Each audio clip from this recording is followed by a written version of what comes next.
Hey, check it out. So I have something really important to talk about grids, about patterns and that sort of thing. And there's this guy called Eratosthenes, and he lived in Greece a long time ago and worked in the library of Alexandria.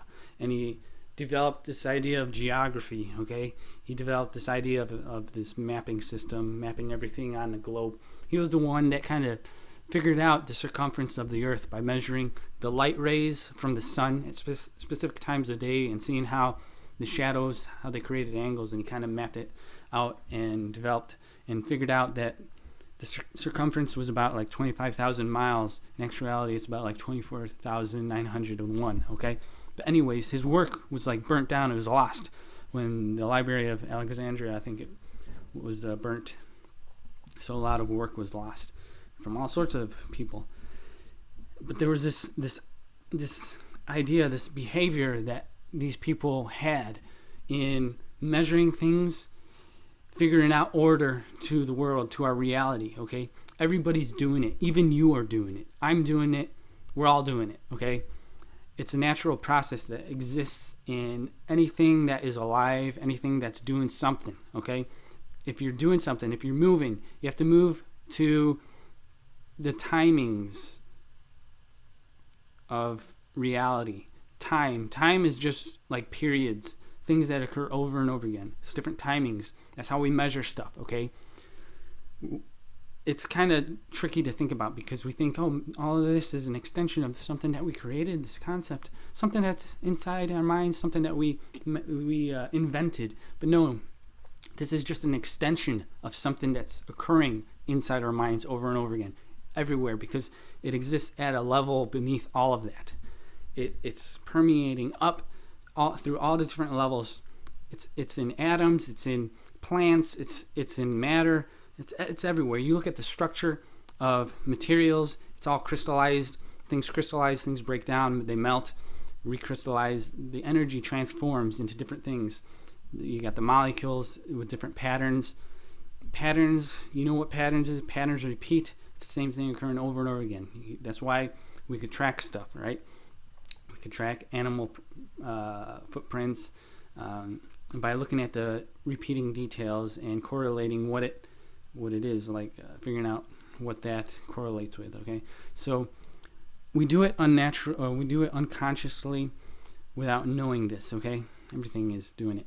Everything has this order to it, and so it's crazy. You got longitude lines, latitude lines. And you just look at the globe, look how everything's measured out, how everything's, it wasn't always like this. We had to go through a process, and everything's going through a process. We're in the middle of this process going somewhere, trying to create this order, this structure to everything. You look at the way seeds and plants start. Everything starts somewhere. There's a seed, and it germinates, and it builds structure. It takes the nutrients and transforms it and constructs this kind of linear path with the stem, and it branches out. And then it develops more of itself, passes on what it was to the next generation, and the next generation, keeping it alive. That's what life's doing. That's what's life doing. It's repeating itself in this pattern because it wants to maintain its order, maintain its state of being, maintain it, make it survive. It's a succession, okay, a series of events occurring over and over again. We have this rippling throughout the universe, this echo of this energy, this whatever it is, okay? It's just doing it, okay? And it's everywhere. That's what we're explaining. That's what everybody tries to explain in all their different professions, all the different ways of being or thinking. Everybody is trying to explain the same thing, but they do it all in all different ways, okay? There's mathematics, there's like biology, there's art, there's like literature. You look at literature, look at the way that the words are sequenced, the words, right, in paragraphs, and the paragraphs are constructed of sentences, and the sentences are constructed of words, and the words are constructed of letters. Where did these letters come from? Ways of vocalizing, where did that come from? Why did we do that? Why did it happen? It's this natural process of trying to understand the order and measure of everything. We say like, oh, we could create this sound and that sound How do we differentiate them? How do we communicate that? How do we repeat it over and over again? Why was it done? Did we want to create all these weird messages at the time? I don't know. We can't really say. But it's just this process that keeps going and going and going, reordering itself, configuring itself so that it becomes more controlled, more distinct, more structured, more predictable, okay? More so that it sustains itself, and the things like around it, it like builds upon it, okay? Everything's being layered and layered and layered. That's why we have all these different layers and parts to our system, our biology, our way of being. And it doesn't stop there.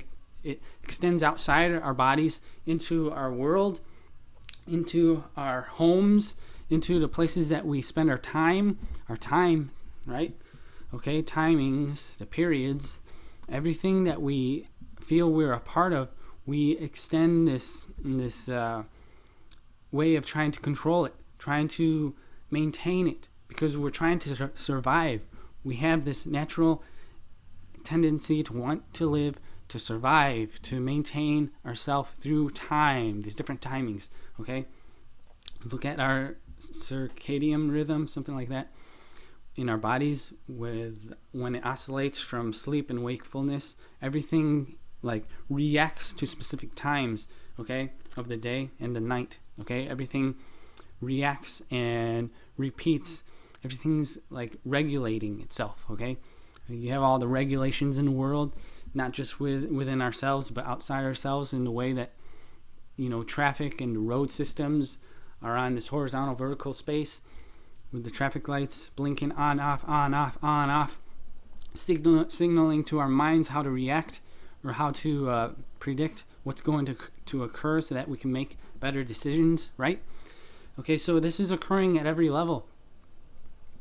And even in the way that we develop our personality, identification, our affiliations with everything else, the way we go to school and put ourselves into these different boxes, these different classrooms. Everybody's trying to control the world, and in doing so, we end up controlling ourselves, putting ourselves in a cage, into a box that we can't get out of, okay? Unless you really understand what's going on. I understand what's going on. I'm starting to. Or at least I'm trying to share what I know, okay? So we have all these different cages, all these different boxes that we put ourselves in, because we create it, we extend it into our world, into the education systems, and we say, which one do you belong to? We ask everybody, which one do you belong to? Which one do I think you belong to? I think you do good here. You're going to stay there. You're going to be good at that. Okay, we indoctrinate everybody into specific places or ideas and that sort of stuff, and then they become specialized. Okay, they become specialized and forced to do one line of work, one line of thinking, and it kind of separates them and prevents them from understanding everything else in a way. But you could argue that that down the line, when you become so good at it, you start realizing how what you're doing is the same thing that everybody else is doing, right? Because you become sick of what you're doing, and you're like, why am I doing this? I'm doing the same thing over and over again. Why do I have to do the same thing over and over again? You start looking around you. What are they doing that's different? It's like, wait a second. They're doing the same thing that I'm doing. It looks different, but it's not really different. It's the same thing.